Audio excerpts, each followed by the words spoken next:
এবং এদের যে সাম্রাজ্যটা ছিল এটা বেসিক্যালি ছিল ব্যাকটেরিয়া। ব্যাকটেরিয়া বলতে আমরা আফগানিস্তান এবং সেন্ট্রাল এশিয়া অঞ্চলকেই তখন ব্যাকটেরিয়া বলা হতো।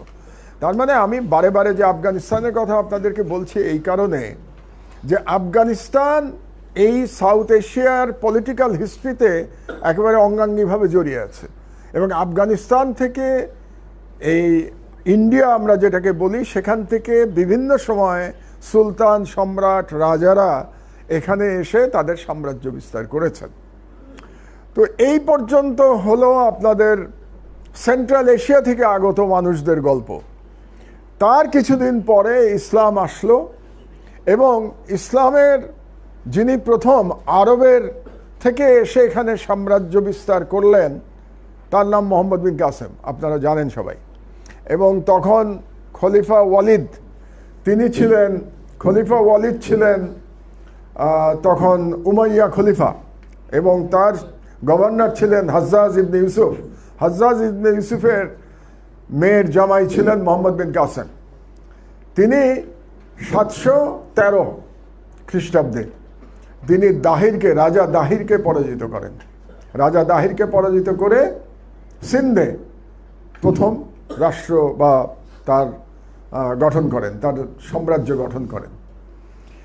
এরপরে আরব থেকে কিন্তু আসাটা বন্ধ হয়ে যায় এবং এরপরে দেখা যায় যে আরবের যে সুলতানরা ছিলেন আব্বাসি এবং উমাইয়ার পরে আব্বাসিদরা আসলেন, তারা ভারতে খুব বেশি আর প্রবেশ করবার চেষ্টা করেন নাই। আবারও আমাদের ফিরে যেতে হবে আফগানিস্তানে, কারণ তখন আফগানিস্তানের গজনিতে সুলতান মাহমুদ। তো সুলতান মাহমুদ তখন তিনি ইন্ডিয়াতে বারে বারে আক্রমণ করেছেন এবং গজনি থেকে আক্রমণ করেছেন, কিন্তু সুলতান মাহমুদ কেন জানি না কোনো সময় এখানে তার রাজ্য বিস্তার করতে চান নাই। এসছেন, যুদ্ধে জয় করেছেন, সোনাদানা পেয়েছেন, চলে গেছেন। এরকম করে বলা হয় উনি 17 বার তিনি আক্রমণ করেছিলেন ভারতে।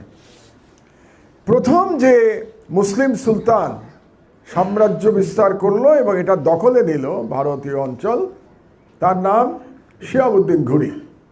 শিহাবুদ্দিন ঘুরিও তিনিও আফগানিস্তান কাবুলেরই গজনির সুলতান ছিলেন। তিনি আসলেন এবং তিনি রাজা পৃথ্বীরাজকে পরাজিত করলেন। পৃথ্বীরাজকে পরাজিত করার পরে যখন দিল্লির সুলতান হলেন তার ভারত খুব একটা পছন্দ হয় নাই। তিনি বললেন, না, আমি এই দেশে থাকবো না, আমি আমার গজনিতে ফিরে যাব। এবং তিনি তার সেনাপতি কুতুবউদ্দিন আইবেক তাকে দায়িত্ব দিলেন তরাইনের যুদ্ধে জেতার পরে 1192 সালে জেতার পরে তরাইনে তিনি কুতুবউদ্দিন আইবেককে দায়িত্ব দিয়ে তিনি চলে গেলেন। এবং তখন থেকে শুরু হলো এই অঞ্চলে মুসলিম শাসন। এবং পরবর্তী সময়ে তখন আপনারা জানেন যে তখনও আব্বাসিদ খলিফা আছে কিন্তু বাগদাদে, কিন্তু আব্বাসিদ খলিফা তখন অনেক দুর্বল হয়ে গেছে। বাগদাদে তো না, দামেস্কে নাকি বাগদাদে, ভুল বললাম নাকি, বাগদাদেই তো বাগদাদে। তো তখন তারা আছেন ক্ষমতায় কিন্তু ক্ষয়িষ্ণু হয়ে গেছেন বেশ। সেই সময় কিন্তু বাগদাদের খলিফার কাছ থেকে তিনি একটা পত্র এনেছিলেন বা একটা অর্ডার এনেছিলেন যে ইন্ডিয়ার খেলাফতের রিপ্রেজেন্টেটিভ হচ্ছেন ইলতুৎমিশ। কাজে ইলতুৎমিশ যদিও সরাসরি ইন্ডিয়ার সাথে বাগদাদের সেরকম সম্পর্ক ছিল না, কিন্তু একটা স্পিরিচুয়াল সম্পর্ক রেখেছিলেন ইলতুৎমিশ। তিনি নিজেকে দেখতে চেয়েছিলেন যে বিশ্ব মুসলিম খেলাফতের ভারতের প্রতিনিধি হিসেবে ইলতুৎমিশ নিজেকে চিন্তা করতেন। তো যাই হোক, এরপরে আপনারা জানেন বিভিন্ন সুলতানের আমল গেল, তারপরে বাবর আসলেন।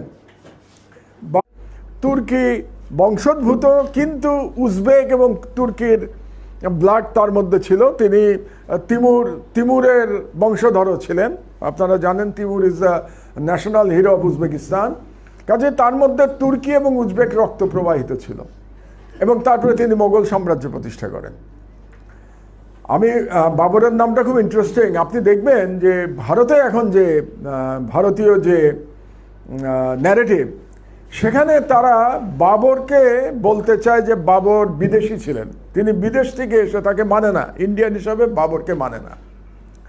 অথচ দেখেন তারা খুব গর্ববোধ করে। আপনি যে কোনো ভারতীয় বর্তমান সরকারের লোক কিংবা বিজেপির লোককে যদি জিজ্ঞেস করেন, তারা বলবে যে কনিষ্ক আমাদের, মানে কনিষ্ককে তারা স্বীকার করে ভারতীয়, কিন্তু বাবর আমাদের না।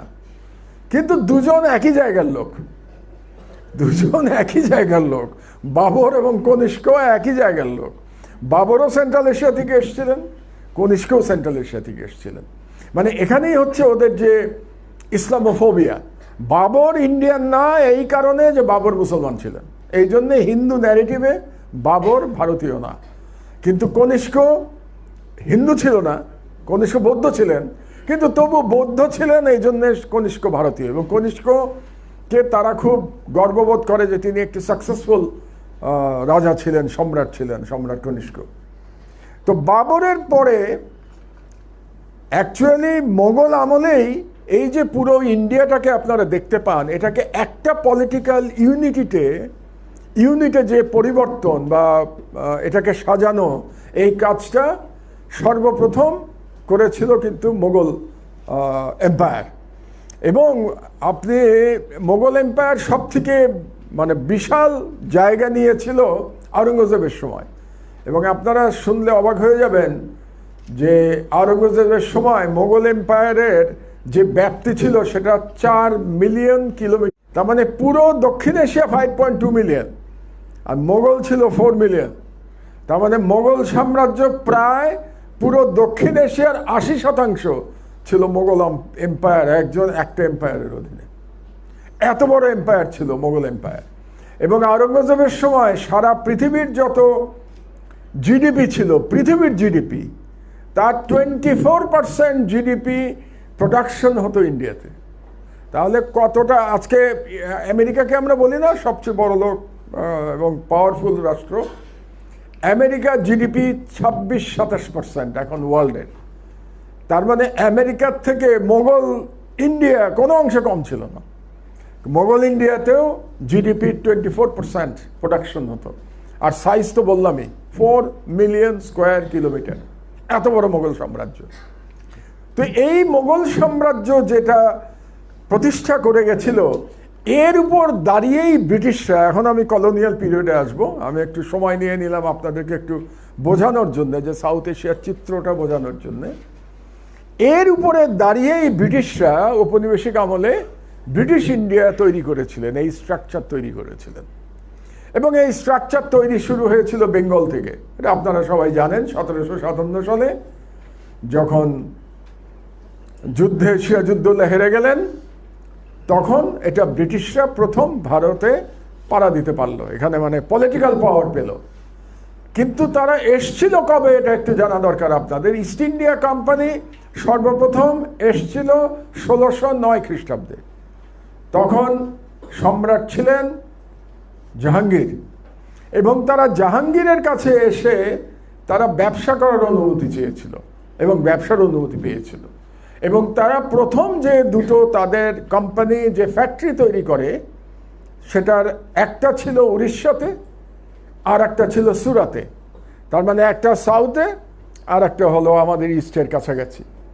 এই দুটো জায়গায় তারা প্রথম তাদের কাজ শুরু করে 1609 সালে। সম্ভবত 1620 সালের দিকে তাদের কারখানা বানানো শেষ হয়, এবং তারপরে তারা ব্যবসা শুরু করে, এবং শেষ পর্যন্ত ওই যে বলে না, বণিকের দণ্ড রাজদণ্ডে পরিণত হয়, মানে বণিক হিসাবে এসছিল, রাজাতে পরিণত হয়, সেটা 1757 সালে। এখন আমরা আসি ব্রিটিশ আমলে, যেটা আজকে আমার মূল আপনারা শিরোনাম তৈরি করেছেন, সেই আলোচনায় আসি। তাহলে আমরা তো জানি যে এই অংশটা, তার মানে আমরা যেটাকে পাক ভারত উপমহাদেশ বলি, বা পাক ভারত বাংলাদেশ উপমহাদেশ বলবো আমরা এখন, যেহেতু তিনটি প্রধান দেশ, এই তিনটি দেশের যে ব্রিটিশ কলোনিয়াল হিস্ট্রি, এটা আমরা এখানে আছি, আমরা সবাই জানি।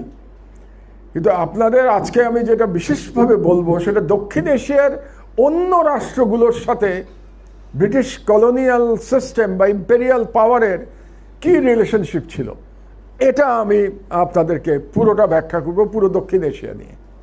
তো আমরা আফগানিস্তান থেকে শুরু করি, কারণ আফগানিস্তান কখনো ডাইরেক্টলি ব্রিটিশ ইম্পেরিয়াল পাওয়ারের অধীনে যায় নাই, কিন্তু আফগানিস্তানকে বলা হয় it was a place of great game.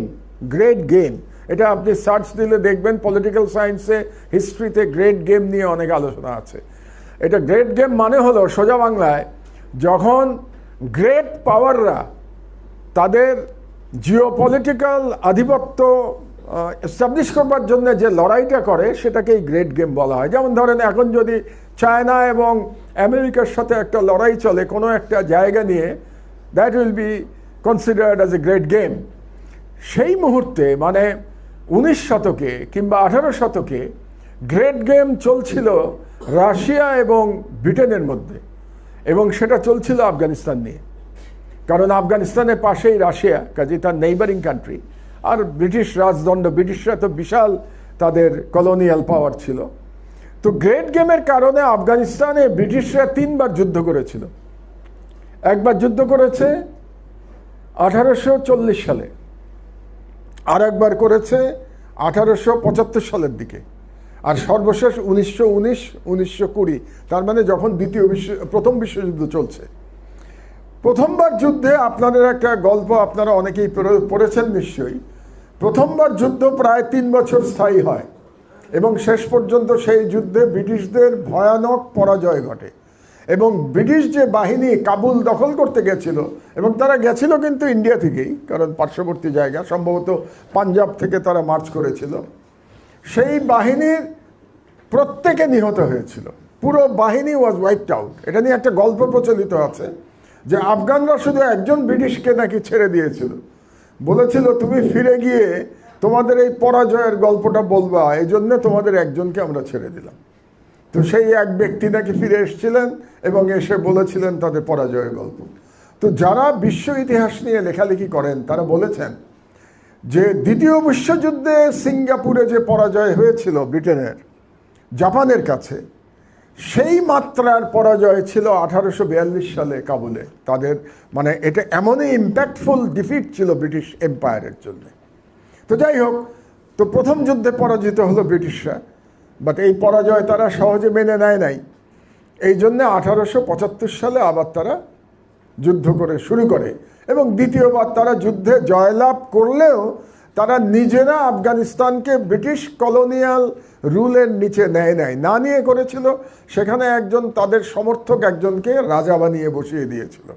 অর্থাৎ ইট ওয়াজ আন্ডার হেজেমনিক রিলেশনশিপ, একটা হেজেমনিক কন্ট্রোল তারা তৈরি করেছিল, অনেকটা শেখ হাসিনার মতো। বাংলাদেশে যে গত 15 বছর স্বাধীন রাষ্ট্রের নামে দিল্লি যে হেজেমনিক কন্ট্রোল প্রতিষ্ঠা করেছিল হাসিনার মাধ্যমে, সেরকমই একজনকে দিয়ে ব্রিটিশরা 1875 সালে একটা হেজেমনিক কন্ট্রোল তৈরি করেছিল।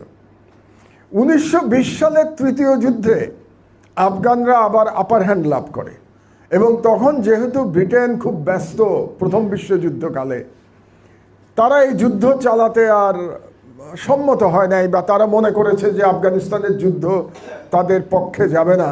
এই জন্য শেষ পর্যন্ত 1923 সালে তারা আফগানিস্তানের সম্পূর্ণ স্বাধীনতা মেনে নেয়, এবং ব্রিটিশরা সেখান থেকে উইথড্র করে চলে আসে। তার মানে হচ্ছে, আমি যেটা বলতে চাচ্ছি, যে আফগানিস্তানে ব্রিটেন কখনো ডাইরেক্ট কলোনিয়াল পাওয়ার হিসেবে নিজেকে প্রতিষ্ঠিত করে নাই, কিন্তু একটা হেজেমনিক পাওয়ার হিসেবে তারা কন্ট্রোল রেখেছিল অ্যাবাউট 50 ইয়ার্স। তারপরে তারা আফগানিস্তানকে ছেড়ে দিয়ে তারা চলে আসে।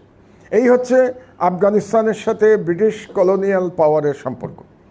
ইন্ডিয়াটা আমরা সবাই জানি যে 190 বছর আমরা ব্রিটিশ কলোনিয়াল সিস্টেমের অধীনে ছিলাম। এরপরে আমরা ইস্টে চলে আসি ভুটান এবং নেপালের দিকে। ভুটান নেপালের সাথে ব্রিটেনের বারে বারে যুদ্ধ হয়েছে। বারে বারে যুদ্ধ হয়েছে মানে ইস্ট ইন্ডিয়া কোম্পানির সময়ও যুদ্ধ হয়েছে, এবং যখন কুইন ভিক্টোরিয়া সরাসরি শাসনভার গ্রহণ করলেন, এটা 1858 সালে, মানে সিপাহী বিপ্লবের 1 বছর পরে কুইন ভিক্টোরিয়া ইস্ট ইন্ডিয়া কোম্পানিকে এই দায়িত্ব থেকে অব্যাহতি দিয়ে নিজে শাসনভার গ্রহণ করেন, and it became A part of the British empire India. তো সেই সময় ভুটান এবং নেপালের সাথে কয়েকবার যুদ্ধ হয়েছে, এবং সেই যুদ্ধে জয়লাভ করা সম্ভব ছিল না ভুটান এবং নেপালের পক্ষে, যদিও দুটো দেশেই স্বাধীন রাজারা ছিলেন। সেই সময় হিমালয়ান কিংডম বলা হতো, আপনারা সবাই জানেন। তো ভুটানের সাথে 1910 সালে ব্রিটেনের একটা চুক্তি হয় ইংল্যান্ডের, সেটাকে বলা হয় ট্রিটি অফ পুনাখার চুক্তি। সেই চুক্তি অনুযায়ী ভুটানকে তার ইন্টারনাল গভর্নেন্সের জন্যে পুরো স্বাধীনতা দেওয়া হয়, ইন্টারনাল গভর্নেন্সের জন্য।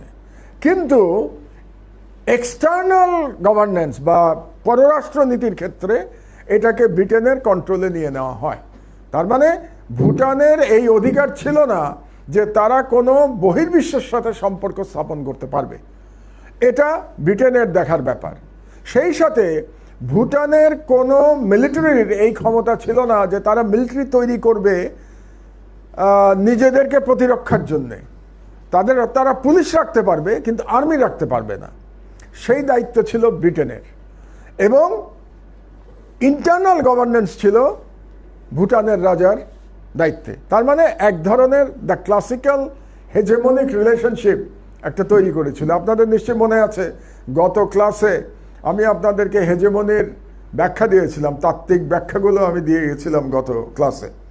তো এই অঞ্চলে একদম গ্রিক ক্লাসিক্যাল হেজেমনিক রিলেশনশিপ তৈরি করেছিল British colonial power with Bhutan. এটা হলো একটা এক্সাম্পল।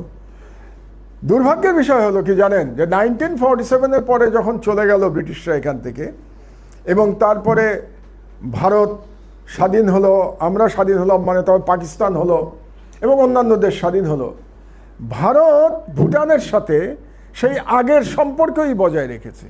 তার মানে 1910 সালের যে হেজেমনিক ট্রিটি যেটা করেছিল, সেই ট্রিটির থেকে আজ পর্যন্ত ভুটানের মুক্তি হয় নাই। এখন পর্যন্ত ভুটান কোনো বিদেশি রাষ্ট্রের সাথে দিল্লির পারমিশন ছাড়া তারা কোনো সম্পর্ক স্থাপন করতে পারে না। কি কোনো সমস্যা?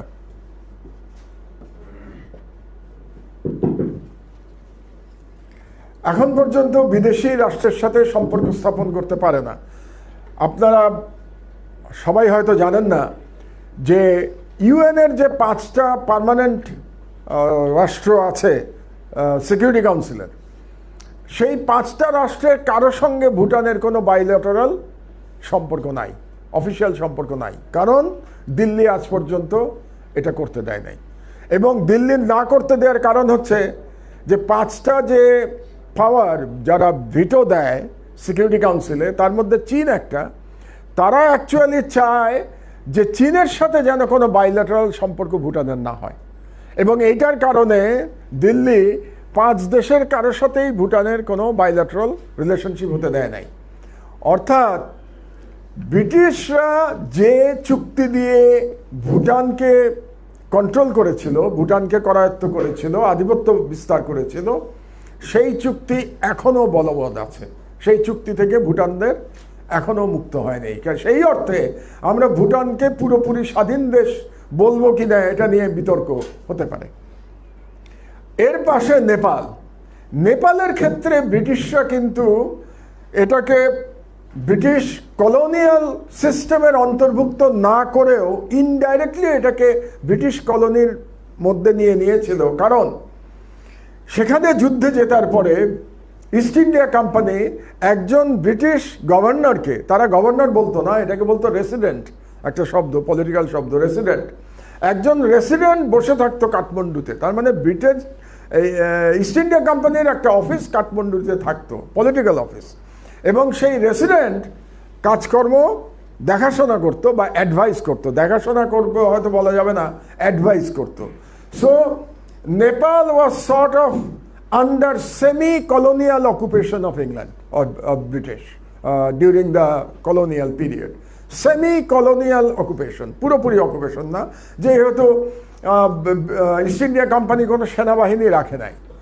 তো এর থেকে মুক্তি ঘটে 1923 সালে নতুন এক চুক্তির মাধ্যমে, যখন ইংল্যান্ড বা ব্রিটিশ কলোনিয়াল পাওয়ার নেপালকে স্বাধীন করে দেয়, মানে ওরা যে রেসিডেন্ট যাকে রাখতো সেই রেসিডেন্টকে উইথড্র করে নিয়ে আসে। এই সিস্টেম আর চালু থাকে না, অর্থাৎ নেপাল 1923 সালে স্বাধীনতা লাভ করে ব্রিটেনের কাছ থেকে। এটা গেল দ্য ইস্টার্ন পার্ট। আমরা এখন সাউথে যাই। সাউথে যে দুটো দেশ মালদ্বীপ এবং শ্রীলঙ্কা, দুটোর কাহিনী একই রকম।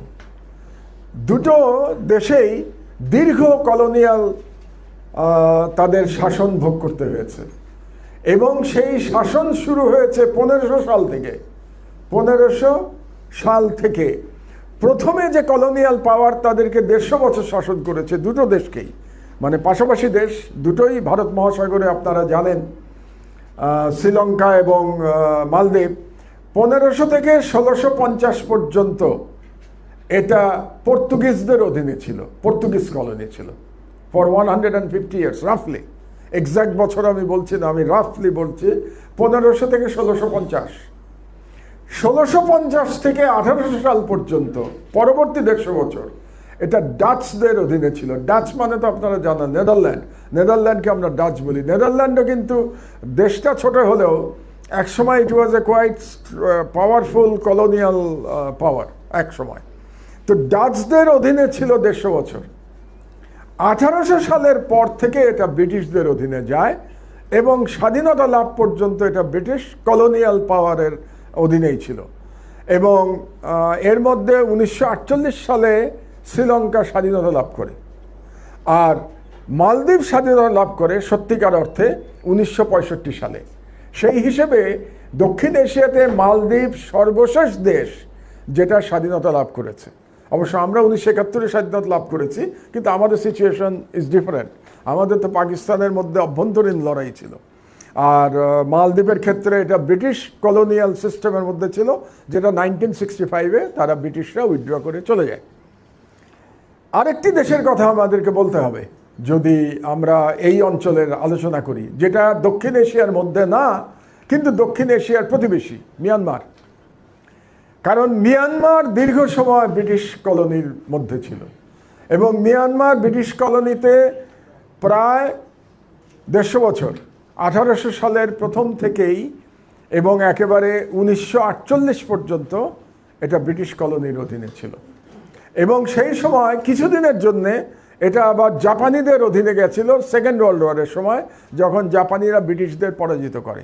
এবং পরাজিত করার পর বেশ কয়েক বছর এটা জাপানির অধিকৃত ছিল। পরবর্তীতে আবার ব্রিটিশরা জয়লাভ করলে দ্বিতীয় বিশ্বযুদ্ধে ব্রিটিশরা আবার এটার মালিকানা লাভ করে, এবং 1948 সালে এটা স্বাধীনতা লাভ করে। কাজেই দক্ষিণ এশিয়ার আমরা যদি এখন বিবেচনা করি, তাহলে দক্ষিণ এশিয়ার প্রায় প্রত্যেকটা দেশেই আমাদের কলোনিয়াল পাওয়ার আমাদেরকে সহ্য করতে হয়েছে। কোনো না কোনো সময় আমাদেরকে বিদেশি শক্তির অধীনে থাকতে হয়েছে।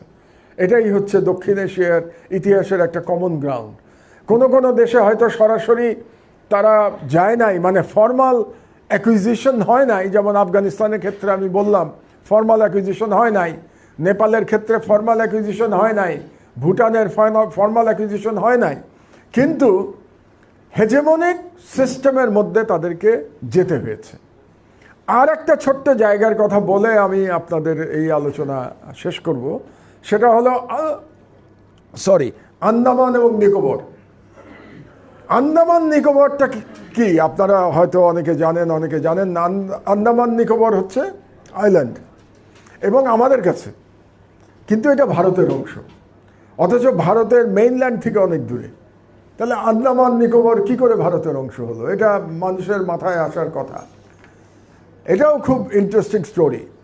আন্দামান নিকোবর ব্রিটিশরা দখল করবার আগে এটা কখনো ভারতের সরাসরি নিয়ন্ত্রণে ছিল না। মানে আমি পূর্বে যদি মোগল আমলের কথাও বলি, কিংবা ইন্ডিয়ান রাজা বাদশাদের কথাও বলি, এটা কোনো সময় ইন্ডিয়ান অ্যাডমিনিস্ট্রেশনের অধীনে ছিল না। এটা একটা বঙ্গোপসাগরের একটা দ্বীপ, এবং এটার সাথে বর্ডার হলো মেরিটাইম বর্ডার। এটা ল্যান্ড বর্ডার নাই, যেহেতু এটা দ্বীপ। মেরিটাইম বর্ডার হলো থাইল্যান্ডের সাথে এবং ইন্দোনেশিয়ার সাথে। একটা অংশ কিন্তু ইন্দোনেশিয়ার পানিসীমার সাথে এদের বর্ডার আছে। এটা প্রথমে ডেনমার্ক, আবারও বলি ডেনমার্ক, একদম ছোট্ট একটা দেশ ইউরোপের। ডেনমার্ক এখানে কলোনি তৈরি করেছিল 1800 সালের দিকে। সর্বপ্রথম কলোনি করে ডেনমার্ক, কিন্তু ওরা বেশি দিন থাকতে পারে নাই, 30-40 বছর ছিল ডেনমার্ক। তারপরে ব্রিটিশদের নজর পড়ে এটার উপরে, এবং ব্রিটিশরা তখন ডেনমার্কদের হটিয়ে তারা এটার কলোনির দায়িত্বভার গ্রহণ করে। এবং আপনারা নাম হয়তো শুনে থাকবেন যে আন্দামান নিকোবরের রাজধানীর নাম পোর্ট ব্লেয়ার। পোর্ট ব্লেয়ার এটা তৈরি করেছিল ব্রিটিশরাই, এবং ব্লেয়ার মানে ব্রিটিশ সাহেব ছিলেন এবং তিনি গভর্নর ছিলেন, এবং তার নামে ওই রাজধানী তৈরি করা হয়েছে পোর্ট ব্লেয়ার। এবং পোর্ট ব্লেয়ারে একটা নাম করা জেল ছিল, কারাগার ছিল, এটার নামও হয়তো আপনারা শুনেছেন, সেলুলার জেল বলা হতো এটাকে, সেলুলার জেল। সেলুলার জেলে তখন বলা হতো কালাপানি, কালাপানিতে পাঠানো হতো। তার মানে যারা ব্রিটিশ শাসনের বিরুদ্ধে যুদ্ধ করত ওই সময়, ব্রিটিশ কলোনিয়াল পিরিয়ডে, তাদেরকে কিছু তো মেরে ফেলতো, যাদেরকে সাজা দিত, ধরেন কারাদণ্ডের, যাবজ্জীবন কারাদণ্ডের সাজা, তাদেরকে মেইনল্যান্ডে না রেখে তাদেরকে নিয়ে আসা হতো এই আন্দামান নিকোবরে। এবং সবথেকে বেশি আনা হয়েছিল 1857 সালে যখন সিপাহী বিপ্লব ব্যর্থ হলো। তারপরে যে জেনারেলরা ছিলেন সেখানে, বা যে সিপাহীরা ছিলেন যারা জীবিত ছিল, তাদেরকে তখন কালাপানিতে বলা হতো, যে কালাপানিতে পাঠানো হয়েছে। কালাপানি বলতে সমুদ্র মিন করা হতো, এবং তাদেরকে সবাইকে আন্দামান নিকোবরের এই সেলুলার জেলে পাঠানো হয়েছিল। তো ব্রিটিশরা যখন এই দেশ থেকে চলে যায় 1947 সালে, তারা এই আন্দামান নিকোবর তখন ভারতকে দিয়ে গেছিল। এবং এটা নিয়ে পাকিস্তানের সাথে ভারতের ব্রিটিশদের অনেক দ্বন্দ্ব হয়েছিল, কারণ পাকিস্তানও দাবি করেছিল যে এটা আমাদের পাওয়া উচিত, যেহেতু এটা ইস্ট পাকিস্তানের একদম কাছে, ইন্ডিয়ার অনেক দূরে, কাজে এটা আমাদের পাওয়া উচিত। বাট পাকিস্তান যখন ভাগ বাটোয়ারা হয়েছে, আপনারা জানেন যে তখন যিনি গভর্নর জেনারেল ছিলেন লর্ড মাউন্টব্যাটেন সেই ভাগ বাটোয়ারায় ভারতকে অনেক সুবিধা দিয়েছেন। তার মধ্যে একটা সুবিধা হলো আন্দামান নিকোবর ভারতের কাছে চলে গেছে। তো আজকে যে আমরা সাউথ এশিয়া দেখতে পাচ্ছি, এই সাউথ এশিয়া স্টাডি যদি আপনারা করেন, তাহলে আপনারা কলোনাইজেশনের উপরে এবং হেজেমনিক কন্ট্রোল নিয়ে আপনারা পড়াশোনা করবার অনেক এলিমেন্ট এই সাউথ এশিয়াতে আমরা পাবো, যেটা হয়তো বিশ্বের অন্যত্র আমরা পাবো না। এখানে যেমন করে বিরাট বিরাট সাম্রাজ্য তৈরি হয়েছে, মোগল এম্পায়ারের মতো বিশাল সাম্রাজ্য তৈরি হয়েছে, সেরকম এখানে জনগণকে দাসত্বও মেনে নিতে হয়েছে দীর্ঘ সময়ের জন্য। 190 বছর আমরা ব্রিটিশ ইউরোপিয়ানদের দাসত্বের অধীনে আমরা বন্দী ছিলাম। তো এই বিষয়টা আমাদের জানা দরকার, এই হিস্ট্রিটা, কারণ এই হিস্ট্রিটা জানলে পরেই আমরা ভবিষ্যতে কি করে ইন্ডিয়ান হেজেমনিক পাওয়ারকে মোকাবেলা করব তার একটা প্রেক্ষাপট আমরা বুঝতে পারবো, যদি আমরা আমাদের অতীতটা জানতে পারি। এবং এখান থেকে আরও একটা বিষয় আপনাদের বোঝা যাবে যে ভারত যেটা বলতে চায়, যে ভারত এই উপমহাদেশে মুসলমানরা সবাই বহিরাগত এবং তারাই এখানকার অরিজিনাল ভূমিপুত্র, এটা তারা বলতে চায়। এবং সেটা যে সঠিক না, এটা প্রমাণ করতে হলেও আপনাদেরকে এই অঞ্চলের ইতিহাস আমাদের স্টাডি করতে হবে, ইতিহাস জানতে হবে, সেটা হিউম্যান হিস্ট্রি হোক কিংবা পলিটিক্যাল হিস্ট্রি হোক। তো আজকে আমার মনে হয় কতক্ষণ আমি কথা বললাম, প্রায় আধ ঘন্টার উপরে হয়ে গেছে, 45 মিনিট হয়ে গেছে। তো দীর্ঘ সময় আপনারা শুনলেন, ক্লান্ত হয়ে গেছেন। তো আজকের আলোচনা আমরা এখানেই শেষ করি। এর পরের দিন সম্ভবত আমার সাবজেক্ট যেটা আছে সেটা হলো যে স্বাধীনতা পরবর্তী এই উপমহাদেশে ভারতের সাথে অন্যান্য দেশের লড়াইয়ের প্রসঙ্গ সম্ভবত আমাদের 3rd ক্লাসে আমরা আলোচনা করব। তাহলে বাংলাদেশেও মিশরের সেনা কু অথবা আলজেরিয়ার নাহাদার পতনের মতো কোনো পশ্চিমা আগ্রাসনের শিকার হতে হবে কিনা। প্রথম কথা হলো যে পুরনো মুসলিম সকল শাসন যে স্বর্ণযুগ ছিল এটা আমি বলবো না, কারণ সকল শাসক একই চরিত্রের হয় না। কোনো কোনো শাসন হয়তো ভালো ছিল, তবে মুসলিম শাসনে যেটা সবচেয়ে বড় জিনিস হয়েছিল যে ইন্ডিয়ার একটা বিশাল ডেভেলপমেন্ট হয়েছিল তাদের। আমরা যদি ইন্ডিয়ান আর্কিটেকচারের দিকে তাকাই তাহলে দেখব, এটা আমার বড় এক্সপার্ট আমার পাশে বসে আছে, যে ইন্ডিয়ান আর্কিটেকচার বিশেষত সবই মুসলিম আর্কিটেকচার। এই যেগুলো দেখতে বিদেশিরা ইন্ডিয়াতে আসে, তাজমহল দেখতে আসে, কি দিল্লি লালকেল্লা, ওইটাই বলতে যাচ্ছে, লালকেল্লা দেখতে আসে, আগ্রা দেখতে আসে, কুতুব মিনার দেখতে আসে, এগুলো সবই মুসলিম আর্কিটেকচার। কাজেই এটা একটা মানে অদ্ভুত একটা কালচারাল ফিউশন তৈরি করতে পেরেছিল ও সেই সময় শাসকরা, বিশেষ করে মোগলরা আসলে কালচারালি খুব রিচ ছিল, মোগল রাজা, এবং এমনকি মোগল হেরেমের মহিলারা পর্যন্ত কালচারালি খুব রিচ ছিলেন। তারা সবাই কবি ছিলেন। আমরা যাদের নাম জানি, জাহানারা খুব ভালো কবি ছিলেন, নূরজাহান খুব ভালো কবি ছিলেন, আওরঙ্গজেবের মেয়ে জেবুন্নেসা খুব ভালো কবি ছিলেন, এমনকি বাবরের মেয়ে তিনি খুব ভালো লেখিকা ছিলেন, তিনি বই লিখেছেন সেই সময়ের উপরে। কাজেই মোগল হারেমের মহিলারা পর্যন্ত বিদুষী ছিলেন। আমার ধারণা মোগল হেরেমে এবং মোগল যে রয়্যাল ফ্যামিলি, সেখানে কালচারাল কাজকর্ম অনেক বেশি হতো। আমরা জানি সেই সময় মিউজিকের কত উন্নতি হয়েছে। তো যাই হোক, তো পুরনো আমলের কথা বলে লাভ নাই, বরং বর্তমানে আমরা আসি। সেই বর্তমানে পশ্চিমা গণতন্ত্র টিকে থাকবে কিনা, বা বাংলাদেশে ভালো লোকরা সংসদে গেলে তাদেরকে থাকতে দেওয়া হবে কিনা, নাকি আলজেরিয়া এবং মিশরের মতো তাদেরকেও পতন ঘটিয়ে দেওয়া হবে, এটা খুব যুক্তিসঙ্গত প্রশ্ন। কিন্তু আমার ব্যক্তিগত ধারণা যে প্রত্যেকটা দেশের ইতিহাস আলাদা, পরিস্থিতি আলাদা। কাজে মিশরে কেন পারে নাই সেটা নিয়ে আমরা আলোচনা করতে পারি, বা আলজেরিয়াতে কেন ব্যর্থ হলো সেটা নিয়েও আমরা আলোচনা করতে পারি।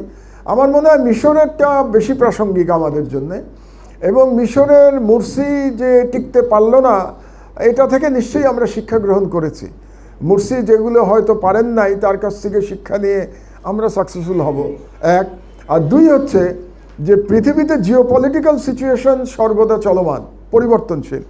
কাজেই মুরসির সময় যে জিওপলিটিক্যাল সিচুয়েশন ছিল, আজকে 10 বছর পরে একই অবস্থা নাই। আর আরও মনে রাখতে হবে ইজিপ্টের পাশে ইসরায়েল, কাজে ইসরায়েল সেখানে একটা বিশালভাবে প্রভাব বিস্তার করে। বাংলাদেশের পাশে ইন্ডিয়া আছে, কিন্তু ইন্ডিয়া নিজেই নানা ঝামেলার মধ্যে আছে ইন্ডিয়া। কাজে আমি ব্যক্তিগতভাবে মনে করি যে এখানে যদি সেরকম সত্যিকারের অর্থে জনগণের প্রতিনিধিরা সংসদে যায় এবং একটা ফেয়ার নির্বাচন ফেব্রুয়ারিতে আমরা করতে পারি, তাহলে সেই সরকারকে ফেলে দেওয়া কোনো বিদেশি রাষ্ট্রের পক্ষে সহজ হবে না, আমি আশাবাদী। এটা একটা খুব ভালো প্রশ্ন। আর একটা হলো, এটাও এহসান সাহেবের কাছেই, এহসান সাহেবের জবাব সব আমাকে দিতে হচ্ছে। আগে মানুষ আল্লাহর বিধান ব্যতীত মানুষের তৈরি করা আইন দিয়ে রাষ্ট্র চালানোর কথা কখনো ভাবেনি। এটার পক্ষে আল্লাহর পাক কালাম কুরআনের বার্তা আছে। বর্তমানে যারা গণতন্ত্র দিয়ে রাষ্ট্র পরিচয় করতে চায়, যতই দক্ষিণ রাইটটা, এটা কি যৌক্তিক? তাদের সাপোর্ট করা কি যৌক্তিক? এটা তো যার যার নিজের চিন্তা। তবে একটা কথা বলি, যে আল্লাহর বিধান ব্যতীত মানুষ যে মানুষ তৈরি করা আইন দিয়ে যে রাষ্ট্র চালায় নাই অতীতে, এটা ঠিক না। যেমন আমরা যে হাম্মুরাবি কোডের কথা জানি, হাম্মুরাবি ব্যাবিলনের সম্রাট ছিলেন, এবং তিনি যে কোডটি তৈরি করে গেছেন, এটাই প্রথম। কিন্তু আমরা যেটাকে এখন সিআরপিসি বলি, আইনের ভাষা, এই আইনের ভাষা কিন্তু হাম্মুরাবির তৈরি করা। কাজে আল্লাহর আইন ছাড়া মানুষের আইন, এরকম কথা বলা যাবে না। আর দ্বিতীয় হচ্ছে যে যতক্ষণ না পর্যন্ত আমরা, এই প্রশ্নটা প্রায়ই আমরা শুনি যে আমরা কি আসলে গণতন্ত্র সর্বোত্তম পন্থা, না কোরআনে বর্ণিত পন্থা অনুসারে আমরা রাষ্ট্র চালাবো। এটা একটা খুব ইন্টারেস্টিং বিতর্ক। কারণ হচ্ছে যে বর্তমান বিশ্বে আমরা যদি বলি যে আমরা গণতন্ত্র চাই না, আমরা কোরআনের আইন দ্বারা রাষ্ট্র চালাতে চাই, তাহলে সেই রাষ্ট্র কিভাবে চলবে, তার নির্মাণ কিভাবে করব, তার ইকোনমি কিভাবে চলবে, সেই রাষ্ট্রের নেতাদের কিভাবে নির্বাচন করব, এগুলো আগে নিজেদের ঠিক করা দরকার। আপনি অল্টারনেটিভ ঠিক না করে তো একটা পদ্ধতিকে খারাপ, ভালো বা বাতিল করতে পারেন না। একটা ছোট আমি আপনাদেরকে দুটো উদাহরণ দেই। যে গণতন্ত্র যদি আপনি না মানেন, গণতান্ত্রিক পদ্ধতি যদি না চান, তাহলে রাষ্ট্রপ্রধান বা রাষ্ট্রের প্রধানমন্ত্রী আপনি কিভাবে নির্বাচন করবেন? আপনি বলবেন মজলিসের শুরা দিয়ে নির্ধারণ করবেন। মজলিসের শুরা কীভাবে নির্ধারিত হবে সমাজে? আপনারা যদি খোলাফায়ে রাশেদিনের উদাহরণ দেন, খলিফায়ে রাশেদিনের সময় মজলিসের শুরার সদস্যরা ছিলেন রসুলের সাহাবা। তো রসুল ছিলেন আল্লাহর প্রেরিত মানুষ, তার ওহী নাজিল হতো তার উপরে। তো ওনার সাথে সাহাবাদের সাথে তো আমাদের তুলনা চলে না, আমরা তো অতি ক্ষুদ্র মানুষ। কাজেই আপনাকে আগে গণতন্ত্রের পরিবর্তে একটা বেটার কোনো সিস্টেম সাজেস্ট করতে হবে, এটা গেল একটা। দুই হলো, ইন্টারন্যাশনাল সিস্টেমে যদি আপনি ইসলামিক রাষ্ট্র কায়েম করতে চান, আপনি তাহলে ইন্টারন্যাশনাল সিস্টেম, মানিটারি সিস্টেম চলছে ইন্টারেস্টের উপরে, আপনি তার বদলে কিভাবে করবেন? যেমন ধরেন এখানে ব্যবসায়ী আছে, এলসি ওপেন করতে হয় ব্যবসায়ীকে, এলসি ওপেন করতে গেলে ইন্টারেস্ট দিতে হয় গ্লোবালি। তা আপনি এই সিস্টেমের বাইরে গেলে আপনার এলসি তো কেউ গ্রহণ করবেন, এলসি গ্রহণ না করলে আপনি ট্রেড করবেন কি করে? আপনি ওয়ার্ল্ড ব্যাংক থেকে ঋণ নেবেন দেশের জন্য, আপনাকে ইন্টারেস্ট দিতে হবে। তো ওয়ার্ল্ড ব্যাংক থেকে ঋণ না দিলে আপনি রাষ্ট্রের উন্নয়নের টাকা পাবেন কোথায়? কাজেই এই বিষয়গুলো নিয়ে আগে সমাধান তৈরি করে আমাদের অল্টারনেটিভ চিন্তা করতে হবে। সমাধান না করে আপনি অল্টারনেটিভ চিন্তা করতে পারবেন না। নেক্সট, আব্দুল্লাহ, ভারতীয় উপমহাদেশ, ইরাক, ইউরোপ, ইরান ও আফগানিস্তান ইতিহাস জানার জন্য বিশ্বাসযোগ্য বইয়ের তালিকা। ঠিক আছে, দিয়ে দেবো, বইয়ের তালিকা দিয়ে দেবো ইনশাআল্লাহ। আর হলো হুমায়রা, কোয়াড, অকাস বা ইন্দো প্যাসিফিক নীতির মতো উদ্যোগ বহিঃশক্তির ভূমিকা দক্ষিণ এশিয়ার স্থিতিশীলতা বাড়াচ্ছে নাকি সামরিকীকরণ ও নিরাপত্তা উদ্বেগ বাড়াচ্ছে? নিঃসন্দেহে নিরাপত্তা উদ্বেগ বাড়াচ্ছে। কারণ কোয়াড, অকাস এগুলো কেন হচ্ছে আমরা জানি তো, এগুলো হচ্ছে ওয়েস্টার্ন পাওয়ার এস্টাবলিশ করার জন্য, যাতে এখানে আমেরিকা, আমরা যেটাকে আমেরিকা যেটাকে বলে world order, America led world order, America led world order মানে এস্টাবলিশ করবার জন্যেই এই সমস্ত আয়োজন চলছে। কাজে এগুলো আমাদেরকে হুমকি হিসেবেই দেখতে হবে, উদ্বেগ বাড়াবে, হুমকি হিসেবে দেখে আমাদেরকে এগুলোর মোকাবেলা করতে হবে। ধন্যবাদ।